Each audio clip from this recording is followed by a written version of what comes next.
The live TV, सच सबसे आगे। नमस्कार, मैं हूं रंजीत झा। महाराष्ट्र के सियासत में आज हलचल मची हुई है। महाराष्ट्र के सियासत में कुछ आज खास है। दरअसल शिवसेना अपना वर्षगांठ मना रहा है और यहाँ पर देखने वाली बात यह है कि उद्धव गुट अलग वर्षगांठ सेलिब्रेट कर रहा है, तो दूसरी तरफ शिंदे गुट भी शिवसेना के स्थापना दिवस को मना रहा है। ये स्थापना दिवस नहीं, दरअसल शक्ति प्रदर्शन दिवस के रूप में ज्यादा महाराष्ट्र में दिखाई पड़ने लगा है।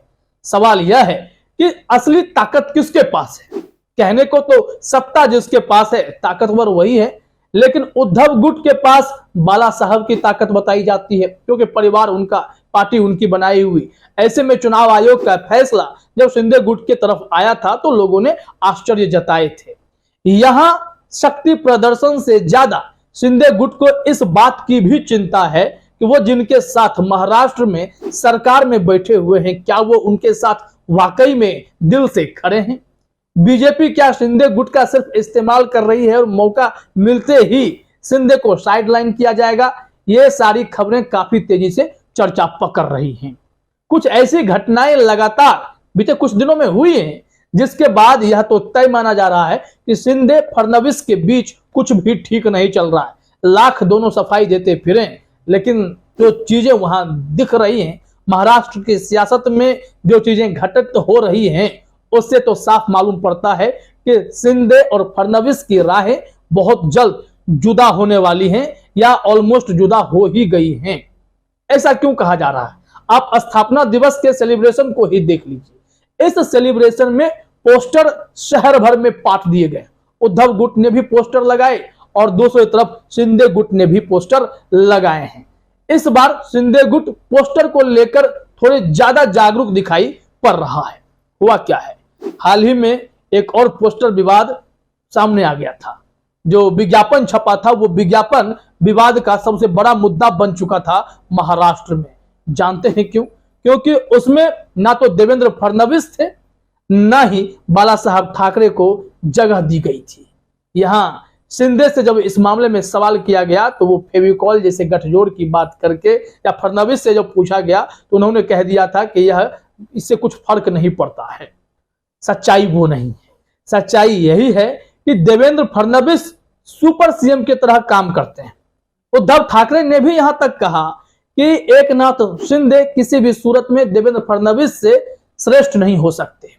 वो मन मारकर भले ही डिप्टी सीएम का पद स्वीकार कर चुके हैं, लेकिन अगर उन्हें आहत करने की कोशिश की जा रही है तो मतलब साफ है कि बीजेपी ने अपने रास्ते तैयार करने शुरू कर दिए हैं।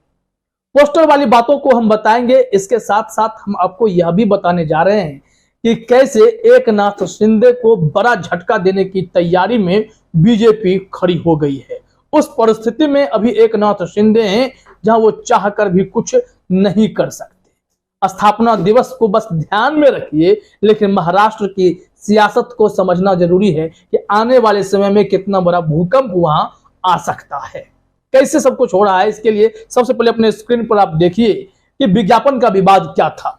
एबीपी न्यूज ने लिखा है कि राज्य में प्रकाशित प्रमुख अखबारों में छपे विज्ञापन में प्रधानमंत्री नरेंद्र मोदी और मुख्यमंत्री शिंदे की तस्वीरें थीं और इनमें से एक सर्वेक्षण के हवाले से दावा किया गया कि शिंदे लोकप्रियता में फडणवीस से आगे हैं। इस विज्ञापन में फडणवीस शिवसेना संस्थापक दिवंगत बाल ठाकरे की तस्वीरें नहीं थी। इसके बाद दोनों सहयोगी दलों के बीच सब कुछ ठीक नहीं होने की अटकलों को बल मिला था। सीएम शिंदे ने कहा था कि यह फेविकॉल वाला गठजोड़ है, टूटेगा नहीं, लाख कोशिश कर लें।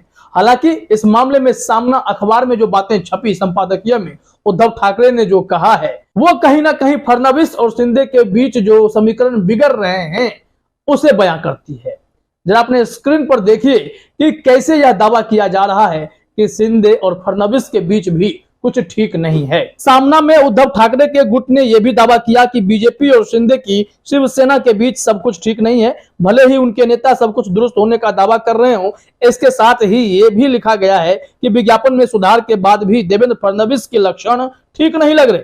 बता दें कि पहले विज्ञापन को शिवसेना नेता और महाराष्ट्र सरकार के मंत्री दीपक केसरकर ने गलती बता दिया था, वहीं देवेंद्र फडणवीस ने भी इस पर प्रतिक्रिया दी। गुरुवार को उन्होंने कहा कि एक विज्ञापन से कोई फर्क नहीं पड़ने वाला है, लेकिन देवेंद्र फडणवीस अब थोड़े बदले बदले नजर आ रहे हैं। बताया जाता है कि पहले कार्यक्रम में दोनों साथ जाते थे, दोनों की गाड़ियां अलग हो गई हैं, लेकिन उससे भी बड़ी खबर यह सामने आई, नव भारत टाइम्स ने ही यह खबर प्रकाशित की थी। दावा किया जा रहा है कि 5 मंत्री जो शिंदे गुट के इस वक्त महाराष्ट्र सरकार में हैं, उनका पत्ता साफ हो सकता है। वो 5 मंत्रियों को बाहर का रास्ता दिखा दिया जाएगा। इसके अलावा फिर कैबिनेट विस्तार की बात होगी। तो क्या पर कतरे जाएंगे? शिंदे गुट के जो 40 विधायक थे, सबके सब जिन्होंने मंत्री बनने का सपना पाल रखा था, उनका क्या होगा? ये तमाम ऐसी बातें हैं जिससे यह लगता है कि शिंदे को कमजोर करने की कवायद बीजेपी ने शुरू कर दी है और इसी वजह से पूरा समीकरण यहां बिगड़ता हुआ दिखाई पड़ रहा है। उसमें क्या दावा किया गया है वो भी हम बताएंगे, लेकिन कैसे यह गाड़ी पटरी से उतर रही है, सामने में क्या कुछ कहा गया था, वो भी जरा अपने स्क्रीन पर आप देखिए। वही विज्ञापन का विवाद जो है सबसे ज्यादा चर्चा में है कि कैसे एक सर्वे में यह बता दिया गया कि एकनाथ शिंदे सबसे अधिक पॉपुलर नेता हैं देवेंद्र फडणवीस के मुकाबले। देवेंद्र फडणवीस को कमतर आंका जा रहा है। उद्धव ठाकरे ने कहा ऐसा हो ही नहीं सकता है।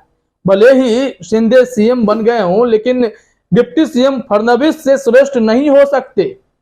मतलब समझ रहे हैं आप? ये एक प्रवोक करने की कोशिश है। शिंदे और बीजेपी के बीच जो समीकरण है इस वक्त, उसमें तमाम खामियां और गड़बड़ियां ही दिखाई पड़ रही हैं। इसमें इसलिए वजह से दावा भी किया गया कि इस विज्ञापन को लेकर उद्धव गुट ने हमला करने का मौका अपने हाथ से नहीं जाने दिया। सामना के संपादकीय में बेहद ही सख्त लहजे में एकनाथ शिंदे और बीजेपी को निशाने पर लिया। इसमें लिखा गया है कि बीजेपी और शिंदे की गाड़ी पटरी से उतर रही है। संपादकीय में दावा किया गया कि पहले से ही शिंदे और बीजेपी के बीच मतभेद था, लेकिन विज्ञापन आने के बाद ये मतभेद और बढ़ गया है। तो समझ लीजिए कि महाराष्ट्र के सियासत में स्थापना दिवस जो आप देख रहे हैं, असलियत वो नहीं है, वो बस शक्ति प्रदर्शन है 2 शिवसेना के अधिकार की लड़ाई को लेकर। असलियत यह है कि शिंदे काफी कमजोर हो चले हैं। महाराष्ट्र कैबिनेट में जो बड़ा विस्तार होगा उसमें आपको शिंदे गुट की भूमिका काफी कमजोर नजर आने वाली है। शिंदे गुट के सदस्यों की भूमिका कैबिनेट में कम इस वजह से नजर आएगी क्योंकि 5 सदस्यों को बाहर का भी रास्ता दिखाया जाएगा। इसके लिए भी आप अपने स्क्रीन पर जा देखिए क्या जानकारी आई है नव भारत टाइम्स के द्वारा। नव भारत टाइम्स ने अपने हेडलाइन में लिखा है, मंत्रिमंडल विस्तार के पहले बड़ी खबर, एकनाथ शिंदे गुट के 5 मंत्री हटेंगे। अब इसमें दावा जो किया जा रहा है उस दावा को समझिए। नव भारत टाइम्स ने अपने खबर में लिखा है कि आगामी लोकसभा और विधानसभा चुनाव के मद्देनजर महाराष्ट्र में सियासी सरगर्मी बढ़ गई है। यह भी चर्चा चल रही है कि जल्द ही शिंदे फडणवीस सरकार का दूसरा कैबिनेट विस्तार होगा। इस बीच यह दावा किया जा रहा है कि बीजेपी आलाकमान की तरफ से महाराष्ट्र सरकार में एकनाथ शिंदे के 5 मंत्रियों को हटाए जाने की बात कही गई है।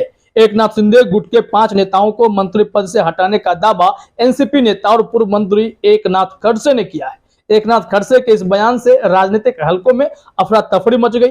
खड़से के मुताबिक इन 5 मंत्रियों में से एक नाम गुलाबराव पाटिल का भी है, क्योंकि दिल्ली में बीते ही दिनों देवेंद्र फडणवीस और एकनाथ शिंदे अमित शाह से मुलाकात किए थे। ये 4 जून की बात है और वहां कैबिनेट विस्तार की बात तो हुई थी, लेकिन यह कब तय हो गया कि शिंदे के मंत्रियों को बाहर का रास्ता दिखाया जाएगा? इससे साफ पता चलता है कि शिंदे और फडणवीस की राहें जुदा हो रही हैं। स्थापना दिवस महज महाराष्ट्र के सियासत में बस यह दिखाने के लिए है कि शिवसेना में बाला साहब ठाकरे का असली उत्तराधिकारी कौन है। यह सबको पता है कि बाला साहब ठाकरे का उत्तराधिकारी कौन है, शिवसेना किसकी है, कैसे बीजेपी ने सेंध लगाई, ये सबको पता है। तो इस परिस्थिति में अब उससे बड़ी खबर यह होगी कि शिंदे और फडणवीस की राहें जुदा होंगी, महाराष्ट्र में उथल पुथल मच सकती है। फिलहाल इस वीडियो में इतना ही। आप सभी का हमसे जुड़ने के लिए बहुत बहुत धन्यवाद। द लाइव टीवी, सच सबसे आगे।